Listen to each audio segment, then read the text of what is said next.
Hi అండి. Hello అందరికీ. ఈరోజు నేను మీకు చెప్పినట్టుగానే ప్రతిష్టలో రెండో రోజు ఏం జరిగిందో చెప్తానండి. ఈరోజు జలాదివాస కార్యక్రమం అగ్ని మదనం ఉండే. ఫస్ట్ అయితే మార్నింగ్ పుణ్యవచన కార్యక్రమంతో స్టార్ట్ అయిందండి. మనం ఇంట్లో పెళ్ళి కార్యక్రమాలు శుభంగా ఏది పెట్టుకున్న హోమాలు అట్లాంటి వాటికి నార్మల్గా గణపతి పూజ చేస్తాం కదా. అందరికీ తెలిసే ఉంటుంది గణపతి అంటే ఆదిదేవుడు కదా, ఎలాంటి విఘ్నాలు జరగకుండా ఉండడానికి పూజ చేస్తామే, అలాంటి పూజే ఒకటి చేశారు గణపతికి సంబంధించింది. ఇంకా ఆ పూజ అయ్యాకే అగ్నిమదనం చేసి హోమం చేశారు. దాని తర్వాత జలాదివాస కార్యక్రమం జరిగింది. మీకు ఇంతకుముందు నా వీడియోలో చెప్పినట్టుగానే మాధవానంద సరస్వతి స్వామి వారి ఆధ్వర్యంలో ఈ కార్యక్రమం జరిగింది. ఎంతోమంది వేద పండితులు బ్రాహ్మణుల మంత్రోచ్చారణల మధ్య ఈ కార్యక్రమం ఎంతో విజయవంతంగా జరిగింది. ఎంత గొప్ప పని మనం స్టార్ట్ చేసినా కూడా దేవుడి అనుగ్రహం ఉండాలంటే తల్లి యొక్క దీవెనలు ఆశీర్వాదాలు ఉండాలి అంటారు కదా. అలానే ఇంత గొప్ప పని స్టార్ట్ చేస్తున్నారు కాబట్టి మా మామయ్యలు మా నానమ్మల ఆశీర్వాదం తీసుకొని ఈ కార్యక్రమాన్ని ముందుకు తీసుకెళ్లారు. వేల సంఖ్యలో భక్తులు అయితే తరలి వచ్చారు ఈ కార్యక్రమంలో వాళ్ళు పాలు పంచుకోవడానికి. స్వామివారు ఒకటే మాట చెప్తుంటారంట, ఫస్ట్ మనం భోజనం చేసిన తర్వాతే ఇంక ఏ పనైనా చేయాలని. ఏ కార్యక్రమానికి వెళ్ళినా, ఆయన జరిపించే పూజలు ఎక్కడ వెళ్ళినా కూడా ఫస్ట్ వచ్చిన ప్రతి భక్తునికి ఆయన భోజనం చేసేలాగే చూస్తారు. ఆయనే కొన్నిసార్లు స్వయంగా తన చేత వడ్డన చేసినవి కూడా ఉన్నాయంట. అవి ఎప్పుడైనా వీడియో క్లిప్స్ నాకు దగ్గర దొరికినట్టయితే నేను నా ఛానల్లో పోస్ట్ చేస్తాను కూడా, ఆయన కార్యక్రమాలు చూపించినప్పుడు. ఇంకా మార్నింగ్ టిఫిన్ ఏర్పాట్లు ఎలా చేశారో మీకు చూపిస్తాను ఇక్కడ. స్వామివారి కార్యక్రమాల్లో ప్రత్యేకంగా చూడొచ్చు. వచ్చిన ప్రతి స్వామివారి శిష్యులు సేవా కార్యక్రమాల్లో పాల్గొంటారు. వంటలు చేయడంలో కానీ, కూరగాయలు కట్ చేయడంలో కానీ, వడ్డించడంలో కానీ, ప్రతి కార్యక్రమంలో అసలు ఒక్కసారి కూడా అబ్బా అనుకోకుండా అయితే అందరూ పనులు చేస్తారు. ఇదైతే చూస్తుంటే అందరికీ ఏం టిఫిన్ ఉందో అర్థమైపోయింది కదా. వీళ్ళందరూ కలిసి అయితే బోండాలు వేశారు. మీకు ఇంతకుముందే నేను చెప్పాను కదా, ఖచ్చితంగా ఇస్తరాకులోనే తింటారు, నో ప్లాస్టిక్ ఉంటుంది ఇక్కడ అని.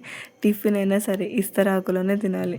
ఇక్కడ కావాలంటే నన్ను చూడవచ్చు, ఇస్తరాకుల్లోనే నేను టిఫిన్ తింటున్నాను నా బుడ్డోడిని మీద పడుకోబెట్టుకొని. ఎంతోమంది భక్తుల విరాళాలతోనే ఈ గుడి నిర్మాణం జరిగిందని చెప్పాను కదా, అందులో ఈ నాయకులు ముఖ్యంగా ఉంటారు. ఇంకా ఈ కార్యక్రమానికి మా లోకల్ ఎమ్మెల్యే పోచారం శ్రీనివాస్ రెడ్డి గారు కూడా వచ్చారు. ఇంకా నేను ఇప్పుడు జలాదివాస కార్యక్రమం చూపిస్తాను. నిన్న ఇసుక తవ్వారు, మట్టి తవ్వారు అని చూపించాను కదా క్రేన్తో. ఆ ప్లేస్లోనే ఏర్పాట్లు జరిగాయి. దేవుళ్ళన్నింటినీ తీసుకొచ్చి ఆ ప్లేస్లో ఉంచారు. ఇక్కడే జలాదివాస కార్యక్రమం జరగబోతుంది.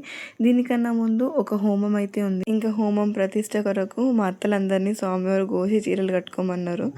ఇంకా ఈ 4 days మా అత్తలనైతే గోసి చీరలు కట్టుకోమని చెప్పారు స్వామివారు. దాని కొరకు వాళ్ళు ఫుల్గా రెడీ అయిపోతున్నారు. ఆడవారికి గోసి చీరలు, మగవారికి దోతులు అనేది మన సాంప్రదాయం కదా, దాన్ని అలానే కాపాడాలి అనేది స్వామివారి యొక్క తాపత్రయం. ఇంకా నెక్స్ట్ ఇక్కడ నేను మీకు చూపించేది అగ్నిమదనం అండి.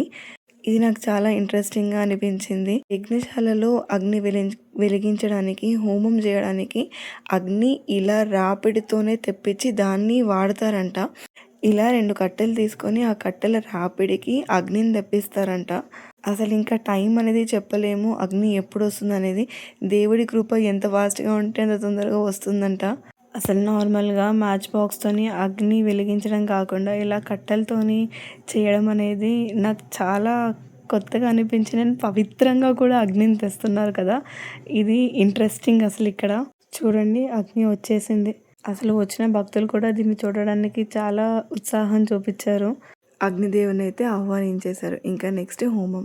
ఇప్పుడు వెలిగించిన ఈ అగ్నిని మంగళ వాయిద్యాలతో తీసుకెళ్ళి హోమగుండం చుట్టూ ప్రదక్షిణ వేసి హోమంలో వేసి హోమం స్టార్ట్ చేస్తారంట. ఏ పవిత్ర కార్యానికైనా మంత్రాలు అనేది చాలా మెయిన్ కదా. మంత్రంతోనే అక్కడ ఉన్న ఎనర్జీస్ అంతా పాజిటివ్గా మారిపోతాయి. అసలు ఇప్పుడు వెలిగించిన అగ్ని చూడండి ఎంత బాగా మండుతుంది కదా. నాకైతే దీన్ని చూస్తే కేవలం అగ్ని మదనంలో వెలిగించిన అగ్నిలాగా అనిపించలేదు, అగ్నిదేవుడే స్వయంగా ఈ కార్యక్రమానికి వచ్చాడేమో అనిపించింది అసలు చూస్తుంటే. ఇంకా ఇప్పుడు నేను మీకు చూపించేది యజ్ఞశాల. ఇంకా నేను మీకు చెప్పాను కదా, దేవుడికి కట్టిన క్లాత్ని ఓపెన్ చేసి దర్భతో తుడుస్తారని. ఇదే అండి ఆ దర్భ. ఇంకా ఇప్పుడు చూడండి భక్తులు ఎలా వచ్చేసారో. భక్తుల కోలాహలంతో గుడి వాతావరణం అంతా ఎంత ఆహ్లాదకరంగా మారిపోయింది కదా. ఇక్కడైతే స్వామివారి ప్రవచనాలు స్టార్ట్ అయిపోయి శ్రీదత్త జయదత్త జయ జయదత్త అనే నామస్మరణతోని కార్యక్రమాన్ని స్టార్ట్ చేశారు. స్వామివారు తన ప్రవచనంలో జలాదివాస కార్యక్రమం ఎందుకు చేస్తారు అనేది వివరించారు. దాన్ని మీ అందరికీ కూడా చెప్తాను. మీ అందరికీ కూడా అసలు జలాదివాసం ఎందుకు చేస్తారు అనేది తెలుస్తుంది కదా. ఏం లేదండి, మనం శిల్పి రాయిని చెక్కుతాడు కదా దేవుడి విగ్రహం కొరకు. అది చెక్కే కార్యక్రమంలో తను ఎన్నో పనులు చేసి ఉండొచ్చు. తను భోంచడం కానీ ఇంకేదైనా అంత నీట్గా పవిత్రంగా అయితే చెక్కరు కదా. సో ఆ విగ్రహానికి పవిత్రతను తీయడానికి ఇలా వాటర్తోని శుద్ధి చేసి దాని తర్వాత మళ్ళీ పుష్పాలలో పువ్వులలో పళ్ళల్లో ఉంచి విగ్రహాన్ని మంత్రోచ్చారాలను అంటే ఆ విగ్రహంలో పవిత్రతని మన హిందూ సాంప్రదాయం అయితే ఫస్ట్ మంత్రాలతోనే కదండి స్టార్ట్ అయింది.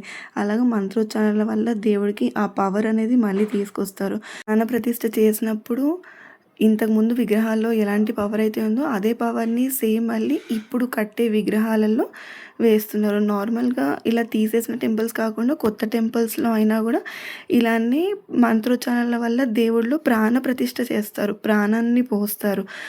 శుద్ధి చేసిన తర్వాత విగ్రహాలకి పవిత్రంగా మార్చిన తర్వాత. ఇంకైతే అన్ని టెంపుల్స్ కన్నా ఈ టెంపుల్ కట్టడం అనేది కొంచెం స్పెషల్. ఎందుకంటే అన్ని టెంపుల్స్లో అక్కడ వాటర్ తెచ్చి ఉంచుతారు, అదే వాటర్ని దేవుళ్ళ పైన వేస్తారు.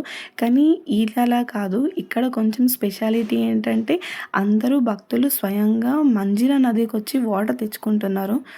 నేను ఇంతకు ముందు కూడా చెప్పాను కదా, ఇది టెంపుల్ వచ్చేసి మంజీరా నది ఒడ్డున ఉందని. అందుకని వాటర్ అనేది పవిత్రంగా గంగా జలమే తెచ్చుకొని పోస్తున్నారు.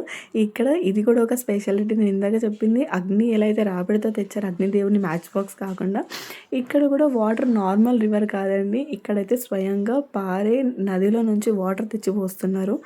ఇది ఇంకొక స్పెషాలిటీ. ఇంకా కార్యక్రమాన్ని అయితే గురువుగారే స్టార్ట్ చేశారు. తనే స్వయంగా తన చేతులతోని దేవుళ్ళ పైన వాటర్ వేసి పసుపు కుంకుమలేసి అభిషేకం చేసి హారతులతో మంగళ వాయిద్యాలతో మంత్రాల మధ్యలో అసలు కార్యక్రమాన్ని చూస్తుంటేనైతే మీకు అర్థమవుతుంది కావచ్చు ఎంత గొప్పగా జరిగింది అనేది. అసలు వాతావరణం అంతా ఒక డివైన్ అట్మాస్ఫియర్ ఉందండి చుట్టూ మొత్తంగా. ఒకవేళ మీరు నా ఛానల్లో ఇదే నా ఫస్ట్ వీడియో చూస్తున్నట్టయితే ఈ టెంపుల్ ఎక్కడుంది అనుకుంటున్నారా? ఈ టెంపుల్ శ్రీ హరిహర క్షేత్రం అండి. కొత్తగా నిర్మించారు. నుంచి ఒక 3 or 4 కిలోమీటర్స్లో ఉంటుందండి. పిట్లం వెళ్ళే రూట్లో ఉంటుంది. దీన్ని లొకేషన్ కూడా నేను మీకు ఇక్కడ డిస్క్రిప్షన్లో పోస్ట్ చేస్తాను. ఎవరైనా టెంపుల్ని దర్శించుకోవాలి, దేవుడు అనుగ్రహం పొందాలి అని రావాలనుకున్న వాళ్ళకి అడ్రస్ అయితే నేను పోస్ట్ చేసి పెడతాను. ఎంతమంది భక్తులు వచ్చి వాటర్ వేస్తున్నారో చూడండి వాళ్ళ చేతులతోనే. ఇంకా ఈ కార్యక్రమం అంతా జరిగేటప్పుడు నా 2 పిల్లలైతే పడుకున్నారు. కానీ ఇంత పవిత్రమైన కార్యక్రమంలో వాళ్ళు కూడా పాలు పంచుకోవాలి, వాళ్ళ చేతులతోని కూడా దేవునికి అభిషేకం చేయాలి అనేసి ఒక చిన్న ఆలోచనతో నేను మళ్ళీ వాళ్ళిద్దరిని తీసుకొని వచ్చి సకుటుంబంగా మేము 4 కలిసి దేవుడి పైన జలం వాటర్ అనేది వేసాము.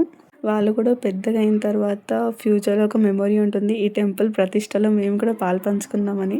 ఇంకా నేను మీకు చూపించేది టెంపుల్ అండి. ఇది మెయిన్ ఎంట్రన్స్. ఇక్కడ నుంచి పైనకి ఎక్కడం, అక్కడ నుంచి దిగడం అండి. ఇంకా ఇక్కడ పైనకు వచ్చేస్తే రేపు ఇక్కడ 3 విగ్రహాల ప్రతిష్ట జరగబోతుంది. ఫస్ట్ ఏమో శివ పంచతన, మధ్యలో వెంకటేశ్వర స్వామి, లాస్ట్కి రేణుక ఎల్లమ్మ మాతో ఉంటారు.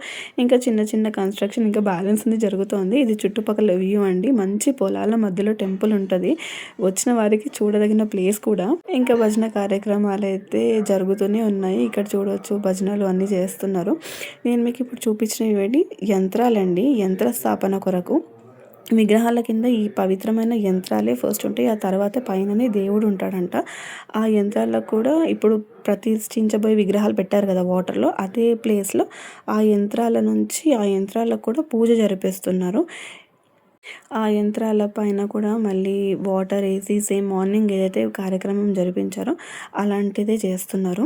ఇప్పుడు 3rd డే అంటే ఈ కార్యక్రమం జరిగిన నెక్స్ట్ డే రోజు ఈ యంత్రాలని విగ్రహాలని పైకి తీసుకెళ్ళి పుష్పాల మధ్యలో పువ్వుల మధ్యలో ఉంచి ఇంకొక పూజ చేసి ఆ తర్వాత స్థాపన ఉంటుందండి, ప్రతిష్ట కార్యక్రమం ఉంటుంది.